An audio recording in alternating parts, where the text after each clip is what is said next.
Hello everyone, so this is Russ, your presentations teacher from Rikkyo, and in this video I'm going to talk about writing a good presentation. So I'm going to try and keep this video quite short. I'm going to put the slides on Canvas, so please watch this video and then feel free to review the slides. So this is some advice for writing a good presentation. First of all, it's important to think about the structure of the presentation. So a good presentation has a clear structure. This is the most simple structure, and most of the time you'll be able to use something like this probably. So you need an introduction, 2 or 3 main points or kind of body paragraphs, and a conclusion. So the main points here, these will be the most information. You'll give the most information in these points. The introduction and conclusion will be short, but it is important to have a good introduction and a good conclusion. So the next slide is good introductions. So a good introduction usually has these things. So there'll be some kind of greeting, say hello to the audience, introduce yourself. Usually people will use some kind of hook. So a hook is something that grabs your attention, grabs the audience's attention. So for example, a question to engage the audience. Maybe a fact or a statistic, a statement or an opinion, something that gets the audience interested in your presentation. Also, usually a good introduction will introduce the topic more specifically. So you'll give some kind of overview of what your presentation is about. In reading and writing class, you probably studied thesis statements, and that is what I'm talking about here. So here is an example of a good presentation, good introduction. Good morning. Did you know that cats might secretly be in charge of the world? Today, I'll tell you why that might be true. Excuse me. So you can see there, a greeting, a fun question, interesting question. That question would probably make the audience feel kind of surprised and they want to hear more. And then today I'll tell you why that might be true. So why cats are in charge of the world. That's the topic of my presentation.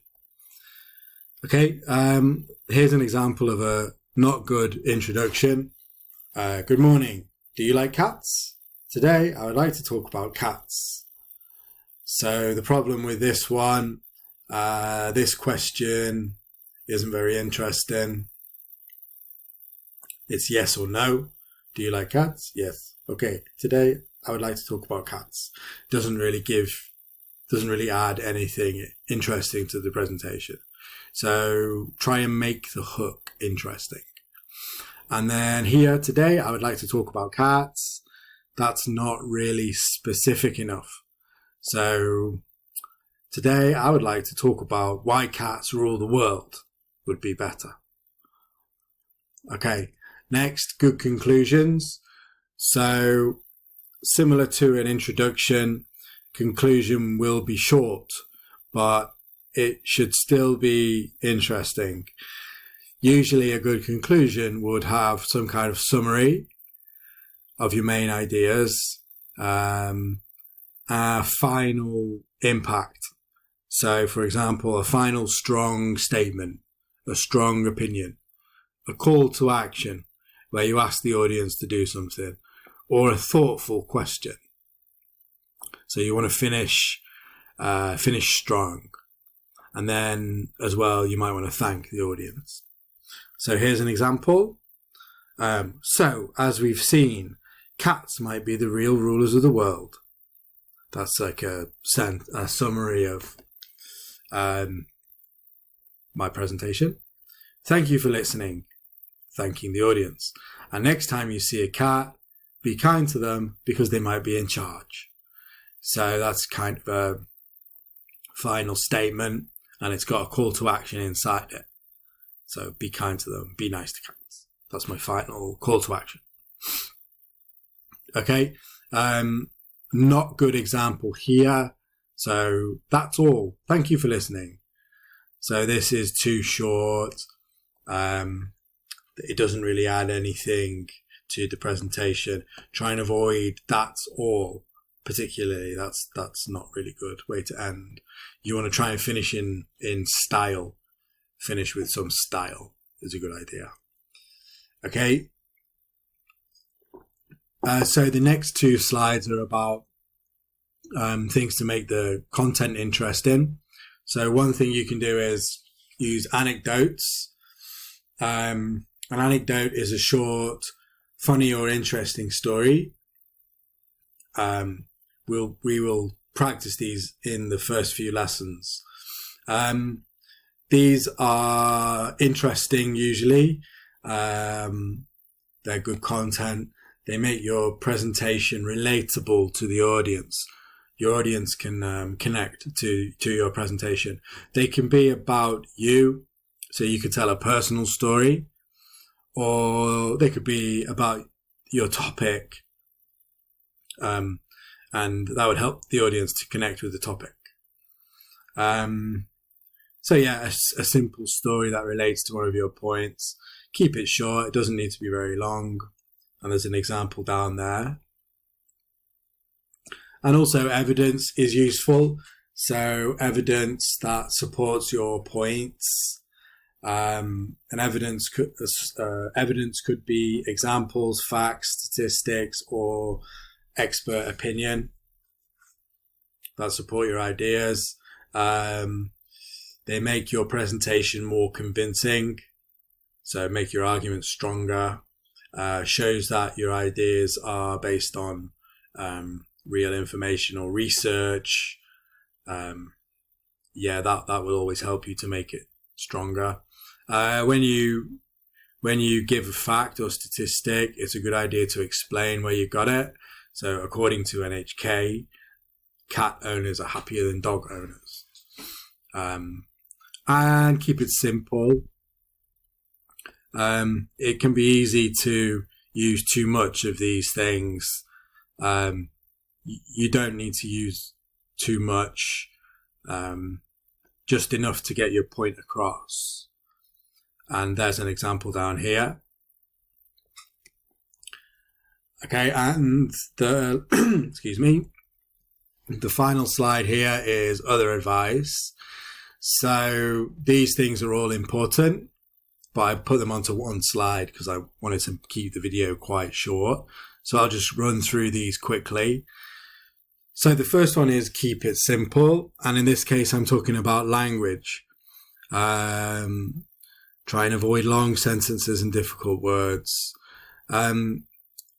First of all, you want your audience to understand you. So if you try and use very academic words, your audience doesn't understand the word, they're going to get lost. That's one point. And the second point is you need to present your presentation content. So if you're using a lot of new words that you're not confident with, then that can make it difficult. Remember, you need to focus on body language. You need to focus on your delivery, your voice. So you don't want to use too much concentration on difficult words. A presentation it's not a test of your academic vocabulary. You're looking to get your message across. That's the main thing. Similar to that is being concise. So that means don't say too much. Keep focused on your main points and avoid unnecessary details. Again, your presentations are going to be maybe 4 or 5 minutes long. You want to keep to the point, to keep your audience interested. yeah, this is a really useful skill in presentations.